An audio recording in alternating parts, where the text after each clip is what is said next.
Welcome to This Explainer. Today, we're tackling something literally everyone struggles with: how to stop procrastination. We're going to unpack the real underlying reasons we delay tasks, and more importantly, we'll figure out how to finally break that frustrating cycle. And we're going to do it without relying on that exhausting, toxic hustle culture that just screams at you to work harder. Drawing from a really insightful guide called 12 Steps to a Good Life, we'll look at holistic, psychology-backed approaches to getting things done. We'll explore why trying to force yourself through sheer willpower almost always fails, and how understanding the quirky characters inside your own mind is the absolute key to unlocking your potential. Let's get into it. Okay, so let's dive right in. We have all been there, right? You know the exact feeling. You're stressed, you feel incredibly guilty, and you're just staring at a blank screen or a massive pile of laundry, actively putting off the very thing you know you need to be doing. But what's actually happening beneath the surface here? Why on earth do we actively avoid the things we know we need to do, especially when we know that delaying is just going to cause us way more pain later on? I mean, it's so easy to just label this as laziness or a lack of discipline or even some sort of moral failing. But the truth, it's actually far more complex and honestly, a lot more forgiving than that. This brilliant quote from our source material really hits the nail on the head. It states, "Procrastination is a practice for avoidance and magnifies your fears." Think about that for a second. It's actually a psychological avoidance tactic. We aren't dodging the work itself, we're dodging the discomfort, the anxiety, the lack of confidence, or the fear of failure that's attached to that work. Our brains are literally trying to protect our self-esteem from negative emotions. So there's a hidden, immediate payoff to procrastination. It gives us a fleeting moment of relief. But here's the catch. By avoiding the task, we just make the fear larger and the task way more intimidating. We basically trade long-term success for short-term comfort. To really wrap our heads around this dynamic, let's look at the fascinating characters living inside your mind. Imagine your brain as a ship. You have a rational decision maker who's trying to steer. This is the smart you, right? The part that plans ahead, wants to be productive, and deeply cares about your future. But right beside them is the instant gratification monkey, and this monkey is constantly grabbing the wheel. It lives entirely in the present moment. It doesn't understand the past, it doesn't care about the future, it only prioritizes immediate comfort and avoiding pain. It has a wonderful and honestly quite ridiculous talent for distracting your rational decision maker with easier, far more amusing alternatives. So who ultimately saves you from this monkey? Enter the panic monster. Now, the panic monster only wakes up when a deadline is absolutely imminent, and the consequences of doing nothing become completely terrifying. Seriously, it's the only thing that monkey is actually afraid of. It scares you into acting, but usually it's way too late to do your best work. And to make matters even more complicated, the source text notes that your tiny conscious mind is basically riding on the shoulders of an 800-pound gorilla, which represents your stubborn, unconscious mind.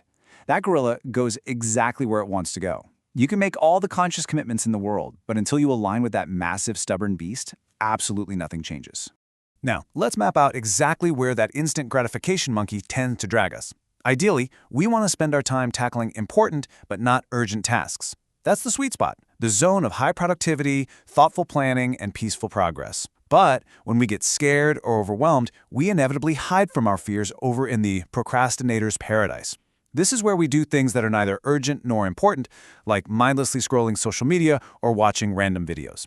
Eventually, time runs out. That panic monster wakes up, and we are dragged, kicking and screaming, straight into absolute panic mode.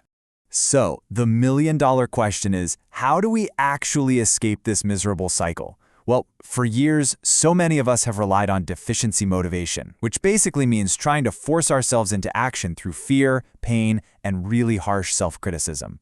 We try to whip ourselves into shape, constantly telling ourselves we should or have to do something. But the text argues strongly that true lasting change comes from growth motivation. This means acting out of a genuine desire to improve, driven by true resilience and, most importantly, self-compassion. When you start looking at your goals through the lens of self-compassion rather than self-condemnation, you naturally build the willpower you need to accomplish more. It's a real game changer. Okay, so how do we translate this awesome mindset into practical, everyday application? The source offers some incredibly actionable frameworks, like the science-backed WHOOP method. WHOOP stands for Wish, Outcome, Obstacle, Plan. It's basically a fantastic antidote to blind positive thinking. Here's how it works. First, you set a challenging wish. Second, you vividly visualize the best possible outcome.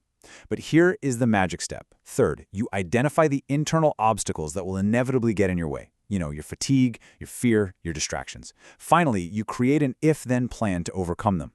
By acknowledging your roadblocks well in advance, you completely remove the uncertainty that usually paralyzes you. And what about when you feel that sudden, almost magnetic urge to avoid a task right in the heat of the moment? That's when you use the radar strategy. It stands for reflect, describe, respond. First, reflect. Just pause and mindfully observe your internal friction without any judgment. Just notice it. Second, describe. Put your feelings into specific, neutral words. Instead of saying something mean like, "I'm so lazy," try saying, "I'm avoiding this task because I feel overwhelmed right now." By describing it neutrally, you actually detach your identity from the emotion. And finally, respond. Take an intentional, value-based action. It's all about creating a little gap between feeling the urge to procrastinate and actually acting on it. So we've got the mindset down, but how do we physically get started when the resistance is sky high? Well, the secret lies in the paradigm of stupidly small, mini habits. When you're staring down a massive project, your inner 800-pound gorilla refuses to budge because it perceives a massive threat to its comfort. The trick here isn't to fight the gorilla, no way. The trick is to shrink the task until it's so ridiculously small and non-threatening that your brain's resistance doesn't even trigger. So what exactly does stupidly small look like?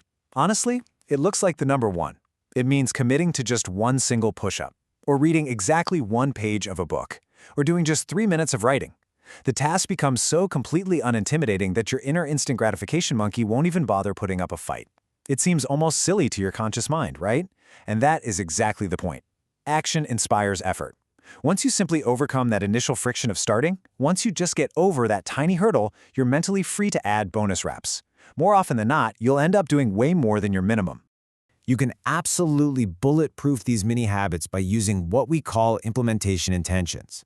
These are those simple if-then statements we talked about in the WHOOP method, but applied directly to your daily triggers. You're essentially pre-deciding your actions before the instant gratification monkey ever has a chance to negotiate. For example, if I feel tired, then I will stretch for 5 minutes. Or if I want to scroll social media, then I will read one page. You are literally programming your behavior in advance, creating automatic fallback plans for your most common excuses. It's like hacking your own brain. Now, when you need rapid-fire momentum to execute those intentions right on the spot, use the 5-second rule. When you know you need to do something, but you feel that familiar, heavy hesitation creeping in, just count backwards, 5, 4, 3, 2, 1, and physically move. Just go. This simple countdown acts as a psychological interrupt. It forcefully jolts your brain out of its comfortable hesitation loop and forces you to take action before the fear, the doubt, or the excuses can even fully formulate in your mind. And you can pair that directly with the 2-minute rule. This is a brilliant strategy for clearing out the mental clutter that so often leads to procrastination. The rule is super simple. If an action takes less than 2 minutes to complete, like replying to a quick email, putting your shoes away, washing a single dish, or filing a document, do not schedule it. Seriously, do not put it on a reminders list. Just do it immediately. Getting these tiny tasks out of the way right then and there prevents them from piling up into those distracting mental roadblocks that just completely weigh down your mind. Ultimately, when the anxiety of a massive project, or honestly, even just a really chaotic day threatens to freeze you entirely, you just have to release the pressure of the big picture. The text borrows a really powerful staple phrase from recovery programs, "do the next right thing." It beautifully reduces time down to a single moment, and choices down to the small and simple. You don't have to figure out the whole project right now. You don't have to have a perfect plan. When you're conflicted or feeling totally overwhelmed, just take a breath and focus on doing the very next right thing right in front of you. So, I'm going to leave you with this question to consider as we wrap up today's explainer. What stupidly small action will you take the exact second this explainer ends? Not tomorrow morning, not next Monday. What is the absolute smallest, most ridiculously simple action you can take to build momentum right now? Count backwards from 5, bypass that instant gratification monkey, and go do that one small thing. Thank you so much for exploring this with us, and happy building.